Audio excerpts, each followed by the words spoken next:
اللہ کریم نے جو کائنات سجائی، اس میں ہمارے لیے نعمتیں بنائی، ان کا بھی اللہ نے قرآن پاک میں تعارف فرمایا۔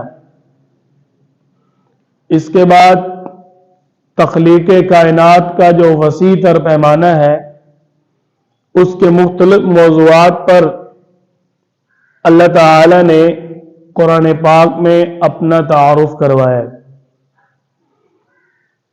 آیا کہ جب اللہ تعالی نے ہمیں قرآن پاک کے اندر اتنی زیادہ چیزوں کا تعارف کروایا ہے، تو ان میں سے ہم نے کس چیز کا تعارف کتنا پڑھا ہے، کتنا سمجھا ہے، کتنا ہم نے اللہ کی بات کو سنجیدہ لیا ہے۔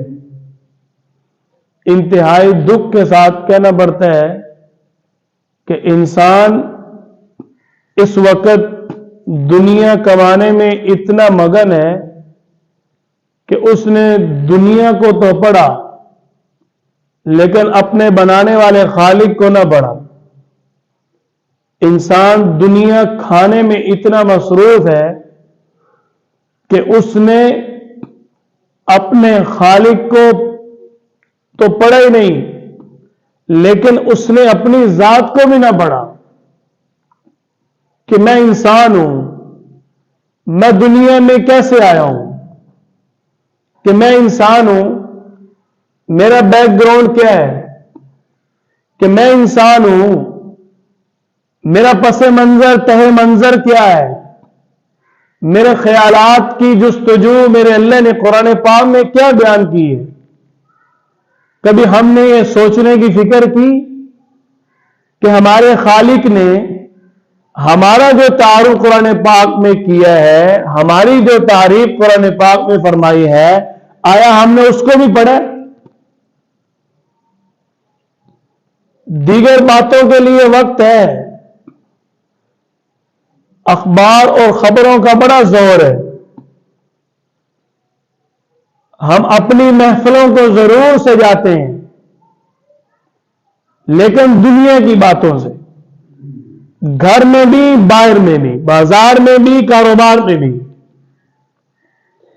لیکن اتنا افسوس کہ انسان اللہ کو تو پڑھے گا جب پڑھے گا، دنیا کے اندر نیک اعمال تو جو کرے گا تو سو کرے گا، لیکن کم از کم اپنے آپ کو تو پڑھے کہ مجھے اللہ نے کیسے پیدا کی ہے، مجھے اللہ نے دنیا میں کیسے بھیجا ہے، میں دنیا میں آیا کیسے ہوں۔ اللہ نے قرآن پاک میں جو میرا تعارف کروایا ہے، دیکھو مسلمان ہونا بات کی بات ہے، کافر ہونا، عیسائی، غیر مسلم، کوئی بھی مذہب ہونا بات کی بات ہے، لیکن پہلے انسان تو ہے، کم از کم ایز اے انسان تو اپنے آپ کو پڑھے بندہ۔ اس لیے تو ہم بار بار عرض کرتے ہیں کہ اللہ کے کلام قرآن کریم کو اپنے متعلقہ تو پڑھ لو، امت کے متعلقہ نماز، روزہ، حج، زکوٰۃ کی احکامات کی جو آیات ہیں، ان کو تو علماء کے ذمہ ڈال دیے کہ مولویوں کا کام ہے، لیکن جو 80-90% قرآن پاک جس میں اللہ نے انسان کا تعارف کروایا، انسان کے مزاج کا تعارف کروایا، انسان کے کام کا، افعال کا، اعمال کا، اقوال کا تعارف کروایا ہے کہ انسان کے اندر سے کون سی چاہت اٹھتی ہے، اللہ نے تعارف کروایا۔ انسان کے اندر سے کون کون سے مزاج بنتے ہیں، اللہ نے تعارف کروایا۔ انسان کے مزاج میں جو کام سرزد ہوتے ہیں، ان کاموں کی روانگی اور رفتار کیا ہے، اللہ نے تعارف کروایا۔ ہم نے قرآن و حدیث کو صرف نماز، روزہ، حج، زکوٰۃ تک محدود سمجھا ہوا ہے۔ یہ بات یاد رکھیں، اللہ تعالی نے اور امام الانبیاء صلی اللہ علیہ وسلم نے جہاں ہمیں قرآن، حدیث، احکامات، عبادات دیے، وہاں پر ہماری عام زندگی کے اصول بھی دیے, ہمیں ہمارے کام کا بھی رزلٹ دیا ہے, ہمارے کاموں کی رہنمائی دی ہے. اور بھائی دنیا ہی کمانی ہے تو کماؤ تو ڈھنگ سے, پیسہ ہی بنانا ہے تو یہ تو سوچ کے بناؤ کہ دینے والا کون ہے. کب کس نے کہا کہ نہ مانو, کب کس نے کہا نہ کماؤ؟ یہ تو اسلام نہیں کہتا. پورے قرآن و حدیث میں آپ اٹھا لیں, کہیں بھی شریعت نے منع نہیں کیا بھائی کہ تم نے رزق نہیں کمانا. رزق حلال عبادت ہے, کمانا چاہیے, لیکن ذہن کے اندر کیا ہو کہ دے کون رہا ہے, کر کون رہا ہے, میں کس مقصد سے کما رہا ہوں, جینے کے لیے کما رہا ہوں, کمانے کے لیے نہیں جی رہا. یہ فرق نہیں ختم ہو رہا. ہم کمانے کے لیے زندہ رہ رہے ہیں, ہمیں پتہ ہی نہیں مرنا بھی ہے کہ نہیں, بس کمائی اور کمائی, کمائی در کمائی بس سمجھ آ رہی ہے, اس کے علاوہ کوئی سمجھ ہی نہیں آ رہا. اگر جینے کے لیے کمایا جائے تو پھر یہ ہوگا کہ بس میں زندہ رہوں, بشری تو کہا جائے, کھانا پینا بھی تو ہے. لیکن جب انسان کمانے کے لیے زندہ رہے گا تو پھر اپنے دینے والے کو بھول جائے گا. جب زندہ رہنے کے لیے کمائے گا ضرورت کے مطابق تو اس کو مرنا یاد رہے گا. میں صرف انسان کا تعارف کرواتا ہوں, مسلمان کی ابھی بات نہیں ہے. ابھی میں مسلمان کی بات نہیں کروں گا, نماز روزہ حج زکات کی بات نہیں. قرآن پاک میں سے صرف ایک ہمارا جو یہ 4, 5, 6 فٹ کا جو جسم ہے یہ کیسے آیا, یہ کیسے بنا, اللہ تعالیٰ قرآن پاک میں اس کا سارا تعارف کرواتے ہیں. آغاز سے اللہ تعالیٰ نے جڑ سے بیان کیا انسان کو, جڑ سے.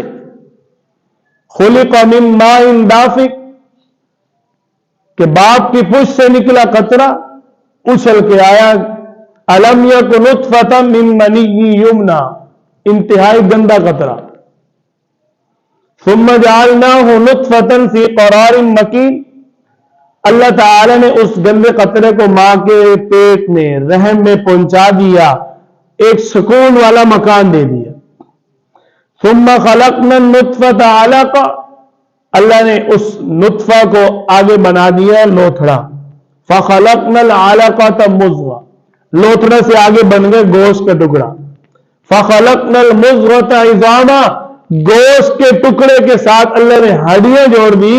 فکسونا العظام لحما, ان ہڈیوں کے اوپر اللہ نے پھر گوشت چڑھا دیا. یہ انسان کی تخلیق, جس طرح انسان بنے ہے اللہ بیان فرما رہے ہیں. اللہ فرماتے ہیں ثم انشأناه خلقا آخر, آپ کا اللہ اس طرح بار بار پیدا کر سکتا ہے, اللہ کے لیے کوئی مشکل نہیں. آگے چلیے, انسان آ رہا ہے نا دنیا میں, بن گیا, اللہ تعالیٰ نے یہ واضح کر دیا. 4 سٹیپ ہیں, حدیث مبارکہ میں اس کی وضاحت مل گئی. 4 ماہ کے بعد ماں کے پیٹ میں بچے میں جان پڑ جاتی ہے. یہ کون بتا رہا ہے؟ اللہ تعالیٰ. ہم نے پڑھا ہی نہیں, قرآن پڑھتے ہی نہیں نا, ہم اپنے متعلقہ سے پڑھے. اب انسان ماں کے پیٹ میں ہے, اللہ تعالیٰ فرماتے ہیں میں وہاں خوراک ساری 9 ماہ پہنچاتا ہوں. انسان کی حفاظت بھی ہوتی ہے, سردی سے گرمی سے حفاظت ہو رہی ہے, ساتھ ساتھ اس کی پرورش بھی ہو رہی ہے, ساتھ ساتھ اس کو خوراک بھی مل رہی ہے. یہ سب کچھ کون کر رہا ہے؟ اللہ تعالیٰ. اب انسان دنیا میں کیسے آتا ہے؟ اللہ تعالیٰ فرماتے ہیں کہ ہم نے انسان کو بچہ بنا کے دنیا میں بھیجا. ثم یخرجکم طفلا, یہ قرآن پاک کی آیت ہے. اللہ تعالیٰ فرماتے ہیں پھر ہم نے انسان کو بچہ بنا کے نکالا. ثم لتبلغوا اشدکم, پھر ہم نے انسان کو پروان چڑھایا, تھوڑا بہت سخت ہو گیا ہے, اب جسامت بن گئی ہے, صحت بننی شروع ہو گئی ہے. والذی خلقکم من ضعف, اللہ فرماتے ہیں ہم نے انسان کو کمزوری سے نکالا اور صحت مند بنا دیا.